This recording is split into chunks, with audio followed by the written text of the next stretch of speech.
Welcome to the debate, Rigged, the insidious links between corporate ambition and addiction. Today, we analyze the ideas from the book, The Apex Game. So imagine walking into a doctor's office, right? Right? You're just sitting on the exam table. Exactly. You sit on the exam table, trusting the person in the white coat who, tells you a new medication is perfectly safe. But you are totally unaware that the medical consensus they are citing was, well, ghostwritten by a billionaire's PR team. Right. Or vetted by a captured regulatory agency. Or, just marketed using completely manipulated data. You wouldn't just feel lied to, you'd feel entirely defenseless. Yeah, and that is the profound life challenge we are talking about today. Like, how do everyday people navigate and really survive and protect themselves in a deeply rigged economic system? Empires, they prioritize their profit over human life. Creating illusions so convincing that they fool regulators, investors, and, well, millions of consumers. Yeah. And that is the central question on the table today. Like, how do we survive this? We have two distinct perspectives on the proposed solutions. I hold the position that the actionable methods we'll discuss, establishing rigorous internal ethical reporting environments, cultivating a personal vigilance quotient, and demanding ethical consumerism. These are practical, transformative tools. Okay. They are the exact mechanisms we need to dismantle corporate deceit from the ground up. And I come at it from a different way. I am highly skeptical of these methods. I question their realism and, frankly, their long-term effectiveness. My position is that individual vigilance and internal corporate policies are fundamentally outmatched by the systemic enablers of this Apex game. Like the wealth and dark money? Exactly. Unimaginable wealth, dark money, political lobbying, and impenetrable legal labyrinths. We are essentially asking everyday individuals to fight a war against institutional leviathans. And I argue that it is a losing battle. Well, to truly test that, we are going to take these frameworks, pull them completely off the page, and put them right here on the table as live, actionable proposals. From this point forward, we are evaluating these methods on their own merit in the real world. No more theory. I'm ready. Let's stress test them. All right, so the logic behind my perspective is straightforward. Corporate crime thrives on two specific oxygen sources: internal silence and consumer compliance. Okay, sure. If we cut those off, we starve the beast. We do this practically by demanding strict, zero-retaliation reporting channels within corporations to catch the fraud early.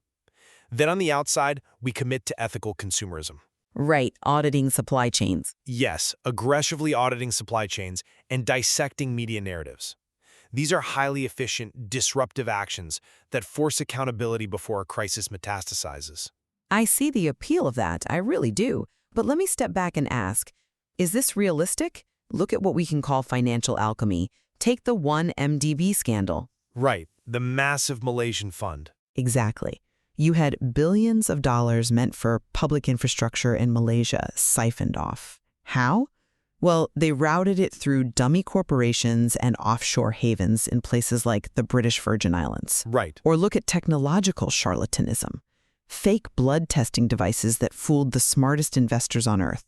The forces at play are vast. So is it realistic to expect that an individual consumer's audit of a supply chain or some internal HR hotline is going to bring down a sovereign wealth fraud network? The scale of the threat completely dwarfs the proposed tools. Hold on. I hear what you're saying, but you're looking at the end of the timeline, when the fraud is already a global catastrophe. Well, that's usually when we find out about it. True, but every massive fraud begins as a small internal compromise. The strategy of building a rigorous internal ethical environment is to stop what starts as ascendant ambition, where a company's just aggressively growth-oriented and testing boundaries, from crossing a line into unchecked ambition, which is deliberate deception. But how does a hotline stop a billionaire CEO? By catching what investigators call the black edge early on. Black edge isn't just a rumor. It is clear, actionable evidence of illegal activity or fraud. If anyone actually reports it. They will, if you establish safe, third-party ethics hotlines and an ironclad zero-tolerance non-retaliation policy. You mandate transparency so that leadership is held accountable by the board, not just themselves. If an employee can safely flag a manipulated data point without fear, the illusion shatters before the public is ever harmed. Does this actually work in the long run, though? I mean, I am sorry, but I just don't buy that. Relying on an internal hotline for executive fraud is like asking the casino boss to investigate if his own slot machines are rigged. Huh, okay.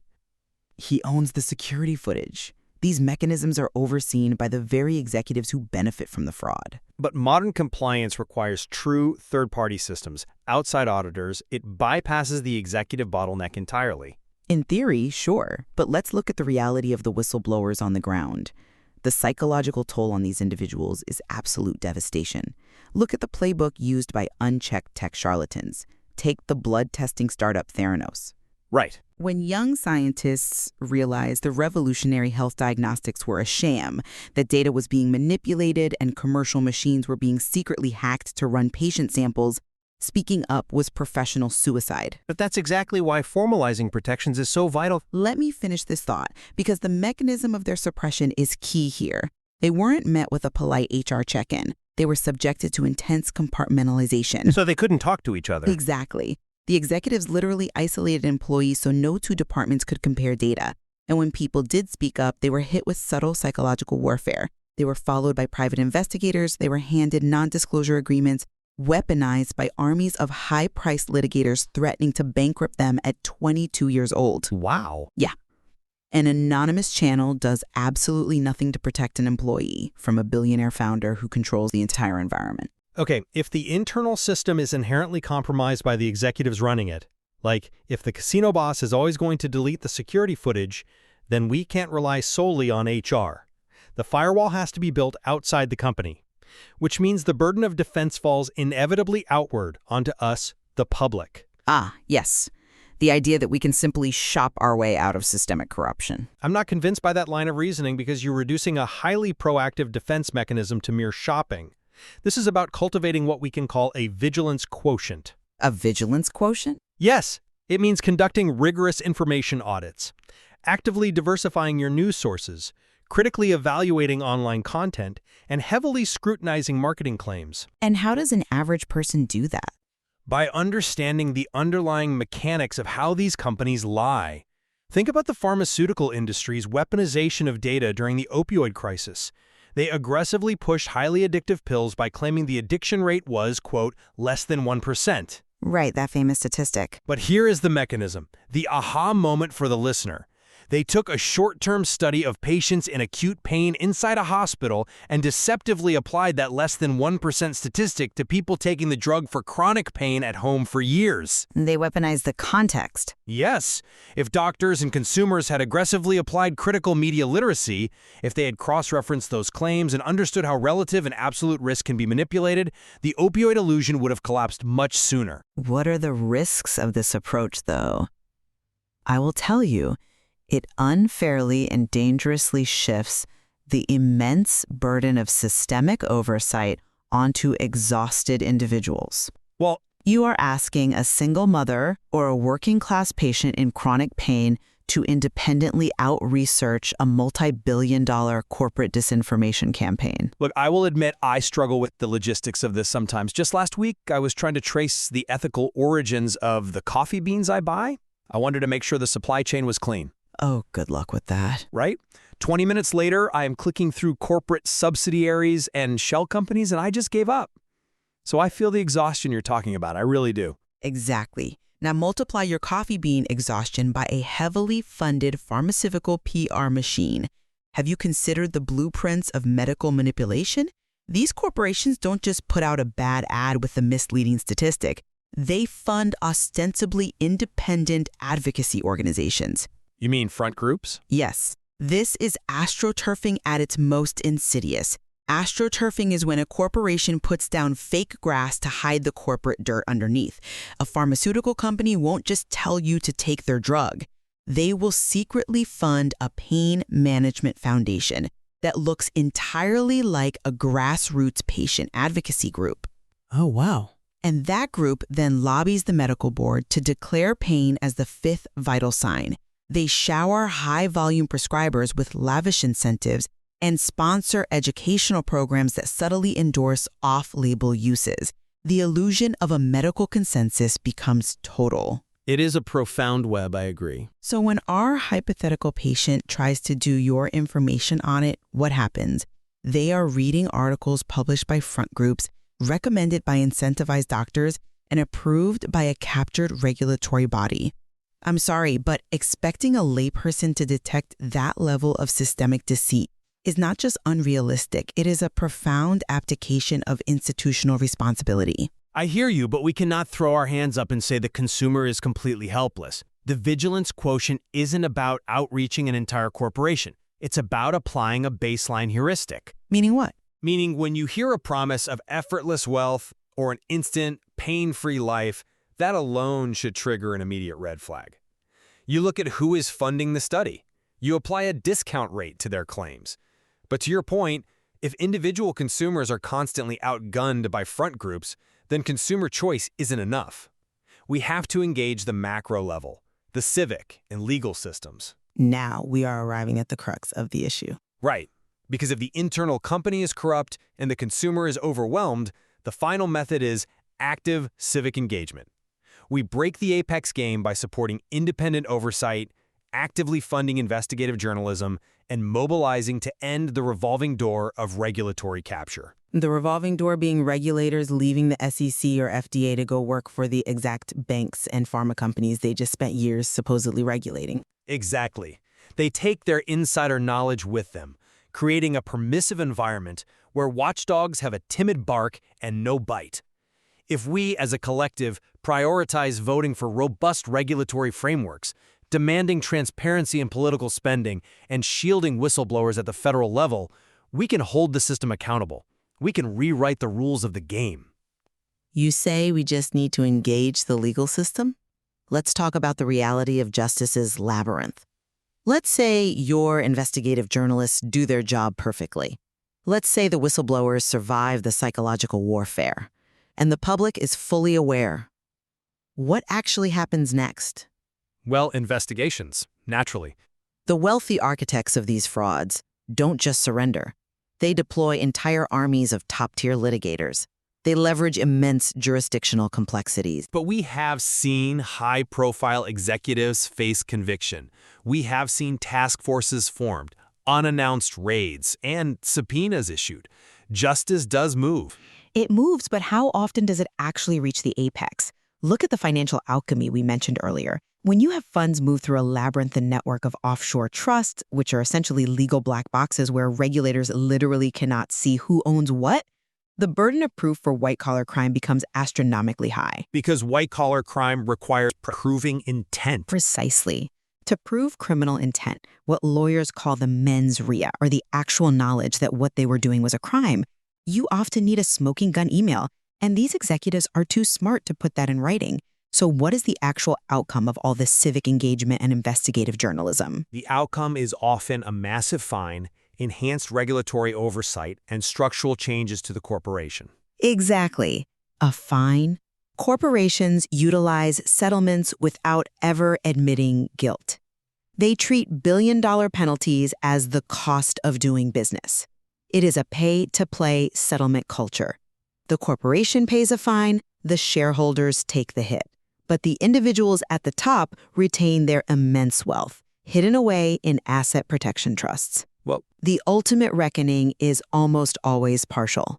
So is it realistic to tell people that civic engagement is a cure-all when the legal system itself is bogged down by procedural delays and a stark resource disparity between government agencies and corporate behemoths? You're conflating a cure-all with a necessary defense. I never claimed civic engagement or the vigilance quotient or internal hotlines are magical cures that will instantly vaporize human greed. Of course the justice system has vulnerabilities. Of course the settlement culture is flawed. But what is the alternative here? Apathy? Surrender? No, the alternative isn't. Let me just finish this because this is critical. By systematically attacking the enablers, by funding the underfunded watchdogs, by demanding an end to that revolving door, we steadily close the loopholes. We increase the friction. We make the illusion infinitely harder to maintain. Right, but the alternative isn't apathy. The alternative is recognizing the true nature of the battlefield so we don't march people out there thinking they have a shield when they actually have a target on their back. Look at the human cost, the echoes of ruin. Yeah. Think about the high school athlete from rural Ohio who gets a knee injury, receives a prescription for potent painkillers from a doctor he trusts, and descends into addiction because a pharmaceutical giant aggressively astroturfed a lie. Or the diligent engineer who pours his life savings into a tech startup based on fabricated technology, only to lose his entire retirement fund. The pain, the betrayal, the generational trauma, these are the true currencies of unchecked ambition. When we tell these victims that their defense was simply to have a better vigilance quotient, we are dangerously close to victim blaming. That is a fundamental mischaracterization of the vigilance quotient. It is not about blaming the victim, it is about empowering the potential target before the damage is done. It's about recognizing that the architects of deceit exploit our societal addiction to the quick fix. Okay. The promise of effortless wealth. The promise of instant, pain-free relief. If we acknowledge our own vulnerabilities to these seductive narratives, we build a psychological firewall. But a psychological firewall cannot withstand a systemic siege. When you have accountants signing off on dubious financial statements, lawyers drafting deceptive legal opinions to exploit loopholes, and media outlets uncritically promoting corporate narratives because they rely on the advertising revenue, the gatekeepers themselves are complicit. The moral compass of the entire system is spinning wildly. Which, again, is why transparency and independent journalism are so vital. When journalists sift through mountains of public documents and verify details against a wall of corporate denials, they awaken the dormant mechanisms of justice. Yes, it is an arduous path, but the exposure of these grand illusions, whether it is the fabricated capabilities of a blood testing machine or the systemic downplaying of opioid risks, it proves that the facade can crack. The truth does exert a relentless pressure. It cracks, sure, but the foundation remains entirely intact, ready to support the next illusion. We fixate on the spectacular fall of one charismatic founder, we put them on the news, while the underlying structures, the lobbying, the dark money, the legal black boxes, they quietly pivot to the next grift. Let's bring this to a close and summarize where we stand. My position is that while the system is heavily armored and the architects of deceit are incredibly well-resourced, the methods we've discussed are the absolute necessary frontline defenses. Establishing internal transparency with real third-party reporting, cultivating rigorous consumer vigilance to spot manipulated narratives, and driving active civic action to close legal loopholes. Right. These are not just theoretical ideas. They represent a highly efficient, practical toolkit to mitigate disaster. By questioning sources, researching company ethics, and supporting independent oversight, we can dismantle the illusions of the apex players. It is a must-try blueprint for survival in a highly complex economy. And my summary is this. While these practices, media literacy, ethical purchasing, supporting watchdogs, are undeniably noble, relying on them as a primary defense provides a dangerous false sense of security. The true nature of this rigged arena means the systemic vulnerabilities, regulatory starvation, and the sheer financial might of corporate defendants will almost always outpace individual vigilance. You really think so? I do. Asking everyday citizens to audit global supply chains or outsmart coordinated astroturfing campaigns is approaching the problem with a Band-Aid when the patient has a gaping systemic wound. These methods should be approached with extreme caution, recognizing that the game is fundamentally tilted. Well, as a final filter for our listeners, we've taken the core tenets of surviving the Apex game and laid them bare. On one side, a proactive, essential blueprint for reclaiming power through vigilance and friction. And on the other, a stark warning that individual actions may ultimately be swallowed by the labyrinth of institutional wealth and compromised justice. We leave it to you, the listener, to decide how to navigate the rigged systems in your own life. The complexity of this material demands uncomfortable introspection, and there is certainly much more to explore here. Absolutely. You know, at the very beginning of this discussion, we talked about ambition as a fire. It can illuminate or it can scorch the earth. Mm-hmm. The question you have to ask yourself every time you are sold a revolutionary promise is this. Are you warming your hands by the light of genuine innovation, or are you just standing too close to the flames of an empire burning the truth to the ground?